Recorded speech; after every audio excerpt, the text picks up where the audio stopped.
Here's a number that shouldn't be possible. One of our local SEO clients, an oven cleaning business, has just 85 websites linking to it. Yelp has over 92,000.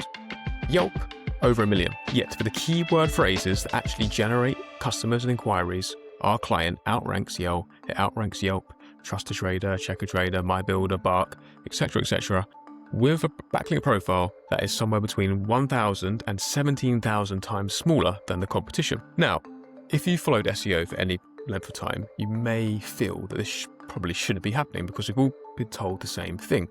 You need a high domain authority before you can compete. Well, after analysing over 156 live local SEO campaigns and around 20,000 keywords, that's not what our data showed. Hello, my name is Josh Hammett. I'm the founder of ImproveMySearchRanking.com, a specialist SEO agency and AI search agency based in South London, 3-time winner of the UK Search Awards. And over the past 10 years or so, we've worked with well over 500 businesses, helping them generate in excess of £200 million in sales. And as I just alluded to, one of the most common bits of SEO advice or myths, I suppose, I hear is that you'll never outrank the big directories until your DA score, your domain authority score, catches up, supersedes those big guys.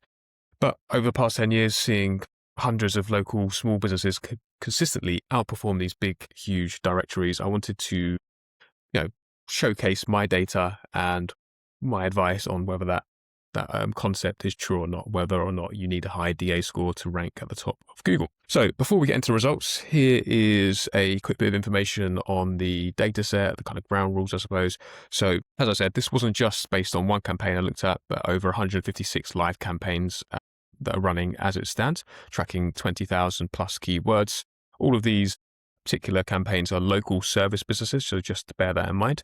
So these are all real clients, real rankings, real data, and these there were kind of two things I wanted to compare firstly. So first and foremost, domain authority, domain trust, domain rating, different SEO tools call it different things. What we're looking at here is Moz's DA score and also SE Rankings domain trust score. So this is essentially a score between 0 and 100. The higher that score is, the higher your authority is as a business based on your backlink profile. Secondly, the other factor we're looking at is visibility, essentially how often a website appears on page 1 of Google for the particular keywords in question. So the theory is quite simple. If the DA score really drives rankings, then those two numbers should move together. So higher DA score should mean higher visibility. So this is what we've tested in this case. And this was the first surprise. So basically, domain authority barely impacted predicted rankings. Across all the 156 campaigns we looked at, there was essentially a negative correlation of minus 0.14 between the DA score and the visibility on page 1 of Google. So simply put, having a stronger domain authority, a higher quality backlink profile didn't reliably predict better rankings. So in fact, we split every website into 4 groups. So websites with the lowest DA scores, averaging around 15, actually had 47% of their keywords ranking on page 1. Meanwhile, websites with the highest DA scores, averaging 62 plus, only managed a 34%. So the weakest websites actually outperformed the strongest ones. But of course, this doesn't mean that backlinks don't matter at all. They absolutely do. But they weren't the deciding factor when Google was picking who to show at the top of the search results. So now let's look at the big directories and the kind of directory myth, I suppose, in local SEO. So a lot of local business owners have said to me or have heard or believe that you can't outrank Check a Trade. It's just impossible. You can't beat Yellow Pages. You can't beat Yelp. Again, we looked at the data and we measured that. And looking at one particular example, an oven cleaning business, they had 85 domains, 85 backlinks essentially pointing to their website from 85 separate websites. Yet they appeared on page 1 of Google for almost half of the local searches that were being tracked in the keyword tracking, and they regularly outranked Trust a Trader, My Builder, Yelp, Yellow Pages, Bark, etc. Another example of the 156 was a garden design business. They had just over 200 referring domains, again outranking Yellow Pages, Yelp, Check a Trade, Trust a Trader, My Builder, Yelp, etc. So how is this possible? In my opinion, and I suppose in many other SEOs' opinions, it will be simply because of the fact that Google isn't looking simply at the highest backlink profile. It's instead looking for the most relevant answer, and therefore the website with the greatest relevance to the search query is going to rank higher the rest. So that is the kind of big, well, I suppose it's not a huge surprise in my opinion, and it probably won't be for many people, but for a lot of business owners, a lot of people getting into SEO, they feel that DA score, domain authority, is the most important thing and it beats everything else. However, what we found here, particularly for local SEO, is that relevance beats authority. So if we imagine an example and someone went to Google and they typed in oven cleaner Mayfair, Google would have a choice, of course, to show a vast array of different websites, and they could show these big, massive directories with lots of good businesses listed on them, or at the top, it could show instead a dedicated page from a oven cleaning business that's entirely focused on the area of Mayfair, written for people in Mayfair, showing local reviews, local case studies, local experience, local, opening hours, price points, all the information you might want to see before booking a local oven cleaner.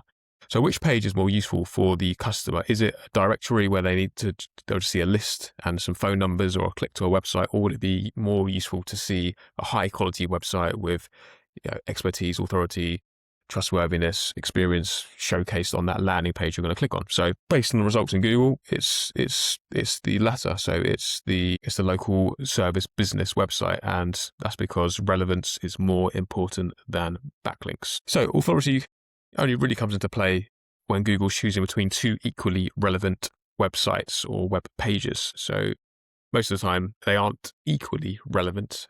So the business with the better relevance is going to show up higher. So moving on to the next element of this study is that we found that essentially who are you really competing against as a local business owner when you're doing your SEO? Are you competing against these major directories, and should you be worried about them or not? And most businesses believe they are, but in my opinion, and based on this data, that they're absolutely not. So with the gardening business that we mentioned earlier, we analysed the sites that it was competing against across its hundreds of keywords it was pursuing, and there was 250 websites that were coming up time and time again, and only 8 of those were actually directories. The vast majority of them were actually other local businesses with fewer than 300 ranking domains on average. So the real competition probably isn't Checkertrade, it probably isn't TrustedTrader, probably isn't Yellow Pages, it probably isn't that directory. It's the other local service businesses who are just a few miles away from you, and it's about you guys competing on who's doing the best SEO. And it's good news really, because it's very difficult to outdo the DA score of these major directories, but you can certainly make a website that's more relevant, higher quality, and showcases those Google EAT principles better than the rest. So what should you take away from this? Firstly, stop obsessing over DA score. Don't be checking that every day, every week, every month, and wanting that to go up and up and up every single week. Of course, it's not a bad goal. You want to see your DA score improve over time, but it shouldn't be the most important thing. Instead, you should be looking at that, first and foremost, your keyword research, making sure you're targeting the right keywords, those service plus location keywords, making those really high quality local landing pages. You're not copying and pasting the content page for page, but actually really thinking about the Google EAT principles, making sure you've got a really nicely designed website as well that's highly engaging, that's going to have a high conversion rate. Make sure you've got local phone number, that you've got a high quality photography of your work, your pricing. Make sure obviously all your technical SEO is done as well. Your on page, your title tags, meta descriptions, H1s, H2s, etc., core vitals, all the basics. And so I would also say don't assume that SEO is going to take years to get results because you need this high DA score. Instead, think about these things I've spoken about. Make your site as relevant as possible. Make those landing pages as relevant and useful as possible for the customer. And then you should get results surprisingly quickly. Finally, just think about those large-scale backlink building at a later date if you really need them. Backlinks, of course, they help to some degree, but it's not the main thing you should be focusing over. So in closing, 4 years and years, local businesses have been told they can't compete until they have built these big backlink profiles. But after analysing over 156 campaigns and around 20,000 keywords, I do not believe that is true. the businesses that consistently win weren't always the biggest. They were always the most authoritative and relevant. So stop asking, how many backlinks do I need? And start asking, am I creating the best page on the internet for this particular search query? Because if you can answer yes to that, you've got every chance of outranking businesses much larger than your own. Thank you very much for listening. If you've enjoyed this episode, make sure to subscribe, and I'll see you in the next one.